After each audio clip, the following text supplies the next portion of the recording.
the rare occasions where we can actually sail on the ICW a little bit. We're sailing north on the Cape Fear River, so it's nice and wide here, so it's not so bad to put out the sails for a little bit, nice and deep. Go get cold. We couldn't resist taking a break at Wrightsville Beach, especially after we found out how easy it was to get to shore and walk to the beach from our anchorage. It was tempting to just park our boat there for the rest of the summer, but we were anxious to make tracks on the ICW.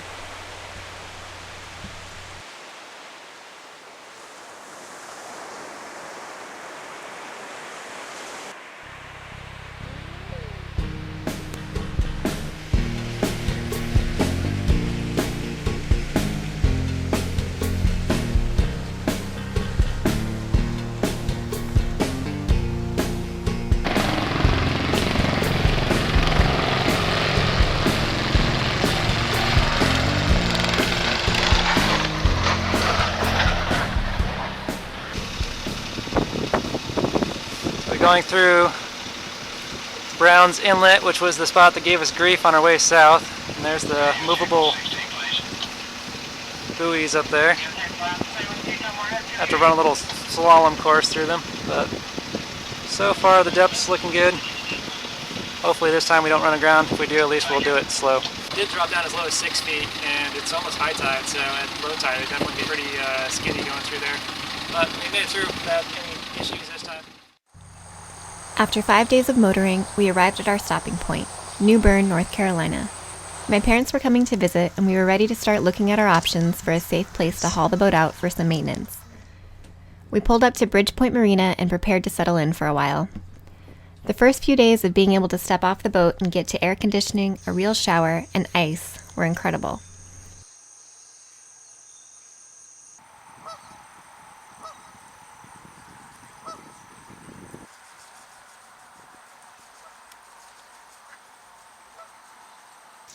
So this is the first time in history that we're actually using our icebox as it was intended, as an icebox. And the best part about it is I can make myself a drink. Because it's cold. We're in New Bern, North Carolina. And I'm trying to eat my giant ice cream cone before it melts all over the place. Why are there bears everywhere?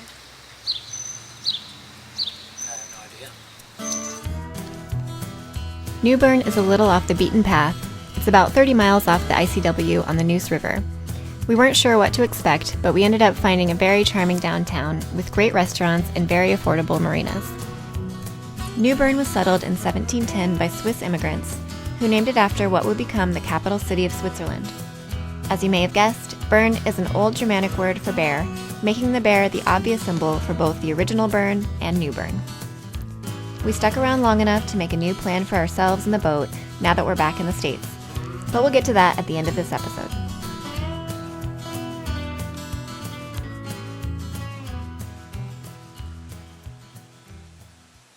We just made a quick stop in Belhaven, North Carolina. We're on our way up to ICW, heading towards Deltaville, Virginia. About ready to go through the Alligator Canal, is that what it's called? Something like that. Yeah, and it's apparently with a heat index 111 degrees out, and there's like 2 knots of wind, so not enough to cool us off. Of course, no air conditioning or anything fun like that. So it's pretty hot, miserable weather for motoring up the ICW. I'd say midsummer is not the most pleasant time to be motoring through here.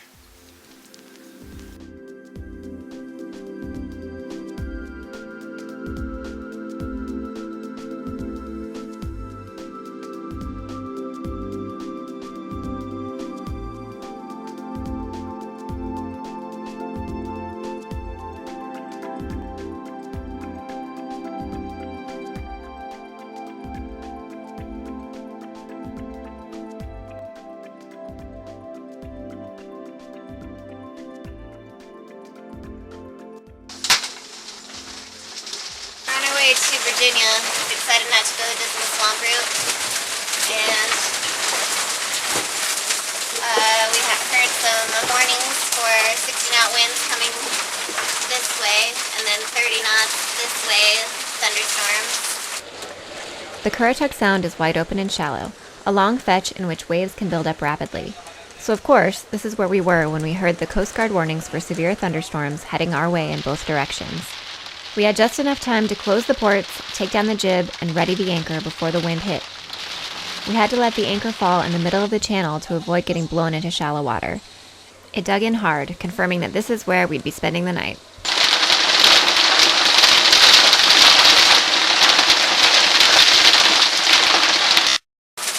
Thunderstorms on either side of us. They hit us in from the time we heard the marine warning to 10 minutes later, we started getting blasted with 40 knots of wind. We anchored just in time before we blew out of the channel into shallow water. Right now it's crazy lightning outside. Not much we could do if we did get pulled out of the channel right now. The wind's way too strong for us to motor in against it. So it's kind of sketchy right now. The reason we're wearing our life jackets and we're concerned is if we blow out of the channel. The channel was 10 feet deep, and then there was just this little pocket that we were aiming for that was 8 and 7 feet deep. But all around it is 3, 4, 2, 1. So if we get blown any further out of the channel, we'll probably go aground. And if the waves get really big and we start knocking around, or if we get struck by lightning, we can start taking on water. And super easy ICW. I was afraid we were going to get blown into the shallows and then beat against the bottom and have to abandon ship right here on the ICW. Conditions seem to be improving a little bit. We're still rocking around quite a bit, and it's raining, but the wind's gone down. There's lightning around, but it doesn't seem quite as close. And we got hit by lightning, so that happened. It sounded like it was right on top of us, and made my ears ring, and definitely a bright flash. And then we just tried our radios out, and who knows what else is out. Our lights are still working, but I'm guessing there's a good chance our I don't know, hopefully our chart plotter works, but I wouldn't count on it. So at least we're on the ICW, so hopefully this passes over quickly, and then tomorrow we can work our way towards Norfolk. But yeah, we were supposed to be hauling the boat out in 2 more days, and got hit by this thunderstorm and hit by lightning on the stupid ICW. So it's the morning after being struck by lightning, and most of our instruments don't work. So the wind gauge, the speed and the depth, the masthead light, half the lights in the cabin, the propane sensor. But luckily the Garmin still works, so we should be able to get back relatively easily. We just won't know the depth in the very shallow ICW. Yeah, I was looking at the top of the mast. I think our VHF antenna is actually gone. It's not there anymore. We're in between Great Lock Bridge or Great Bridge and the Great Bridge Lock over there. It's a cool little spot we can tie up for the night. You're allowed to stay here 24 hours. So I wanted to climb up the mast to check things out, and it looks like the strike was centered right on our VHF. The antenna is gone. Normally it'd have a couple feet of antenna sticking up out of this thing here, and it's all just charred looking and no more antenna. Actually blew out everything from the side of there. No other burn marks or anything on the mast. I know the lightning has to exit somewhere, so chances are there's another burnt spot somewhere on the boat. We need to haul it out and check the through-hole fittings and stuff to make sure nothing's damaged on the bottom of the boat as well.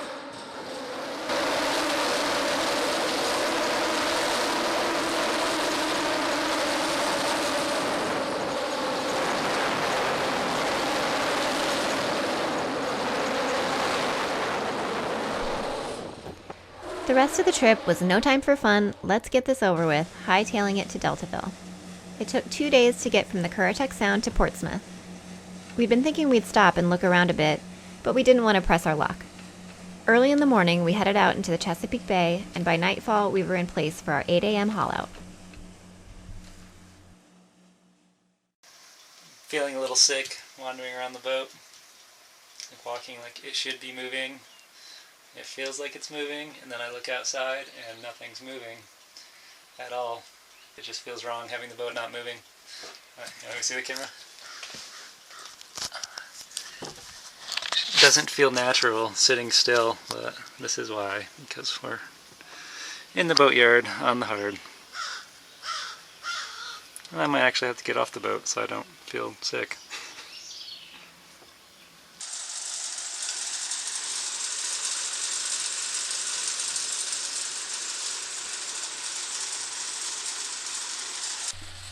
There were definitely times during our trip when we were nervous Baby Blue wouldn't make it back home intact, so watching our boat come out of the water nearly unscathed was such a relief. As a bonus, the lightning didn't do any damage to the hull, and our insurance company will help with the cost of replacing the electronics that were fried. We're so grateful that after years of dreaming, we were able to make this amazing adventure a reality. We owe a huge thank you to Baby Blue for keeping us safe. We think you deserve a nice rest for a while.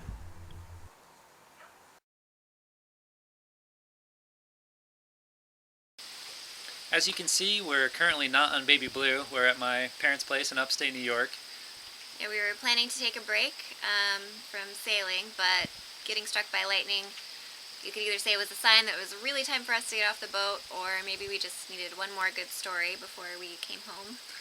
Yeah, we had been planning on hauling the boat out to do some repairs, maintenance on the boat, taking a little break to make some more money, but now we have some extra repairs to do on the boat. We're planning to keep the boat right where it is for now while we refill the cruising kitty so we can travel extensively again in the future. While our boat was safe in the marina in North Carolina, we were laying the groundwork for our next big plan. We bought a giant truck, searched for the biggest plot of land we could afford near Asheville, North Carolina, and started moving all of our stuff off the boat and hauling it to John's parents' house in upstate New York. Even before we left, we were thinking about what we would do after cruising. We didn't want to go straight back to 9-to-5 jobs and mortgage payments, not that anyone would give us a loan anyway after sailing for the last 2 years, but we did want a place to call home when we're not sailing. I know some of you are going to hate this, but it seemed like a good fit for us, since we'd already sold most of our belongings before cruising, and we've gotten very used to small spaces while living aboard Baby Blue. So, the plan is, we're building a tiny house. Once we'd ordered our custom tumbleweed trailer, we were fully committed. It seems we get some kind of sick satisfaction out of doing things the hard way, so we'll be building the house ourselves with the remaining funds we had set aside for after our cruise. We're planning to do some traveling in the tiny house once it's finished. There are plenty of remarkable places we'd love to see a little closer to home, while we're gearing up for more travel abroad. So feel free to dispense any advice you might have about beautiful places to park our new home for a week or two. We know a lot of you have been watching because you're planning on doing a similar cruise, or maybe you have sailed to some of the islands that we visited, and you may or may not be interested in our land-based travels. We're also planning on bringing you some refit videos. We have a lot of repairs to do on the boat, and hopefully in the future some more sailing. But in the meantime, we wanted to just thank you for coming cruising with us. We've really enjoyed making the videos, and we're just surprised and thrilled that anyone has wanted to watch them. So thanks for all the kind comments and for the encouragement along the way. Yeah, thanks for watching, and if you have any more questions, please continue to get in touch with us. We love hearing the comments and getting questions from you. And if you are interested in following our tiny house travels and watching us build our tiny house, click on over to our new video on our new channel, and if you like it, please subscribe. But if this is goodbye for now, then thanks so much for watching. Thanks for watching.